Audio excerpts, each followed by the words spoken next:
Hi all, welcome to Mounika vlogs. అందరూ ఎలా ఉన్నారు? ఈరోజు వీడియోలో గర్ల్స్కి ఎంతో ఇష్టమైన హాఫ్ శారీని చూపిస్తున్నా అండి. చాలా ప్రీమియం క్వాలిటీలో అండర్ బడ్జెట్లోనే ఈ హాఫ్ శారీ వచ్చేసింది. ఫస్ట్గా ఈ బాటమ్ వేర్ అండి. లెమన్ ఎల్లో అండ్ గ్రీన్ కాంబినేషన్లో గ్రీన్ బార్డర్పై చిన్న లీవ్స్తో పాటు నెమలి పెంచాలతో చాలా ప్రీమియంగా ఇచ్చాడు. ఈ బాటమ్ వేర్ 3.5 మీటర్ లెంత్ ఇచ్చాడండి. దీన్ని నేనైతే స్టిచ్చింగ్కి ఇచ్చాను. కంప్లీట్ అయిన తర్వాత ఎలా టర్న్ అవుట్ అయింది అనేది ఫుల్ వ్లాగ్ చేసి పెడతాను. మెయిన్గా ఈ బ్లౌజ్ పీస్ అండి, fully embroidery work and front neck prince కట్తో చాలా క్వాలిటీగా ఇచ్చాడు. ఈ బ్లౌజ్ పీస్ 1 మీటర్ లెంత్తో నాకు చాలా బాగా నచ్చింది. దీన్ని నేను మీషోలో తీసుకున్నాను.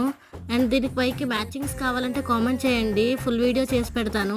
అండ్ దీని వాణి అయితే గ్రీన్ కలర్లో గోల్డ్ కలర్ ఎంబ్రాయిడరీ వర్క్తో ఇచ్చాడు. అండ్ దీని కట్ వర్క్ అయితే చాలా ఎలిగెంట్గా ఉంది. నాకైతే పర్సనల్గా చాలా బాగా నచ్చింది.